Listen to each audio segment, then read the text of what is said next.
Best-selling author Mitch Albom does not shy away from topics that can make us uncomfortable. Tuesdays with Morrie, one of the best-selling memoirs of all time, dealt with the meaning of life and accepting death. While 5 People You Meet in Heaven was all about the afterlife. In his newest novel, The Stranger in the Lifeboat, Albom goes right to the top with a visit from a man claiming to be God. Mitch Albom joins me now. Good morning. Thanks for being with us, Mitch. Good morning. Nice to be with you. We are glad to talk to you, but without giving away too much of the premise, can you set up Stranger in the Lifeboat and maybe tell us why you wrote it? Sure. So it starts with a luxury yacht owned by one of the richest people in the world, who has this big soiree over all the big important people, business people and famous people. And the night before it's supposed to come back from sea, there's a huge explosion. And the ship is destroyed, and only 10 people survive, half of them the rich guests and half of them the help on the boat.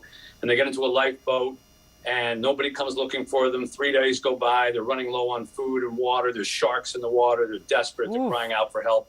And suddenly they see a man floating in the middle of the ocean, and they pull him into the boat. He's a young guy, nondescript, average-looking guy. They pepper him with questions, he doesn't answer any of them. Finally, one of the women on the boat says, "Well, thank the Lord we found you." And he says, "I am the Lord." And that basically is the setup for what happens next, as they basically go, "No, you're not," or "You're a guy who banged his head," or "If you're the Lord, what are you doing here?" And he says, "Well, haven't you been calling me?"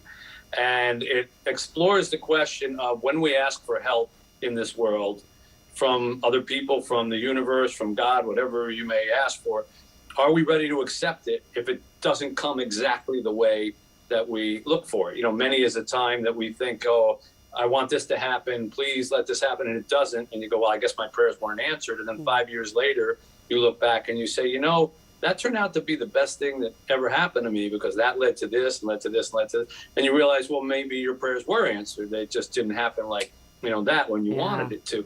So I thought that was an interesting idea to explore. I love that idea. You know what? Thank God for unanswered prayers is what they say. And it is interesting when you think about that. Also, in your previous novels, you've tackled the idea of heaven and our place on earth. Was there something that inspired you to speak directly about a higher power? Well, my last book was called Finding Chica, which is a true story of I operate an orphanage in Haiti. I've been for the last 12 years, and I'm there every month. And one of the little girls we adopted, when she developed a brain tumor when she was 5, she lived till she was 7, and then she died. And when she died, I was extremely upset, and I asked a lot of questions of the universe, like, how could you do this to a 7-year-old girl? And had a lot of doubts. But there were a lot of questions that I had sort of unanswered by that, and I kind of worked them into this story of these people on this lifeboat who get this crack at talking to a person who claims to be God. Like, if instead of me sitting in this Zoom thing, suddenly I disappeared from the screen, and up came a person and said, I'm actually God. You get 5 minutes. What do you want to ask me? And what would you ask? And I posed a lot of questions. Like, one of the people asked, "Do you answer all prayers?" And he said, "Well, I answer all prayers, but sometimes the answer is no." Or, "Well, why did you," one time a person asked, "Why did you take my wife? Why did she have to die?" Yeah. And he says, I know that you cry when you lose your loved ones on earth, but I can assure you they're not crying. And for me, that was kind of like my saying, our little girl who we lost, well, we're crying for her, but maybe she's someplace better and she's not crying. So a lot of the things that have happened to me in my own life, I kind of put into the characters in that lifeboat. I kind of love that. As a person who's experienced a lot of loss in my life, I feel that. And I think that there's also a lot of, it seems like maybe the issue of faith in the book. And as humans, we're often curious about the higher power. Do you think that this novel will help many of us maybe navigate that question? I hope so. It's a hopeful book. It's a healing book. And I wrote it during the pandemic when a lot of people were asking for help. And in the end, you kind of have to, we're all kind of in a lifeboat, if you think about it, trying to navigate life and trying to get by and keep the bad things from getting in. And the stranger in our lifeboat is kind of our faith or our belief system, whatever it might be. And if you embrace it, if you believe that, well, what happens in life kind of works out for the best if we try our hardest, usually, then that stranger doesn't have to be a stranger so much. You can kind of embrace the passenger that's with you. And that's what I try to suggest. By the way, I'm not saying this guy who claims to be God is God. You don't have to read the book. There's a lot of twists and turns. It's actually the biggest sort of mystery thriller that I've ever written. It takes place out in the high seas. There's shark attacks, there's big tidal waves, there's explosions of boats, there's who blew up the boat and all that. But in the middle of it is this story about what do we choose to believe in and how do we accept our help.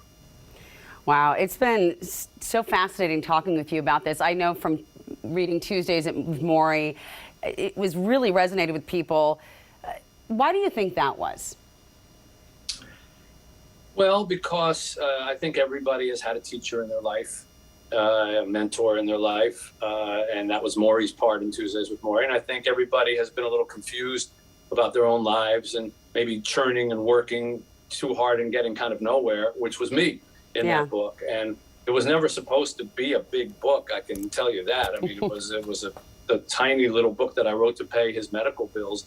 But, I look back on that, and at the time, I was a very, very ambitious sports writer. I did not really have time to go every Tuesday to sit with a dying old man. That wasn't what I was looking for. Yeah. But now that I look back on my life, that was the best thing that could have happened to me. And that was a form of help that came. That was an answered prayer to make a better life out of my own life.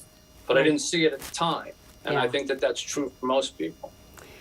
Mitch, it's been a real pleasure talking with you. Thank you for sharing all your experience. Thank you for the work you're doing in Haiti, and cannot wait to read your new book. Oh, that's very kind of you. I hope you enjoy it. All right, you can join Mitch as he talks about his new novel in a virtual event, which happens this Friday, November 5th, through the University Bookstore. And we've got all the details on our website.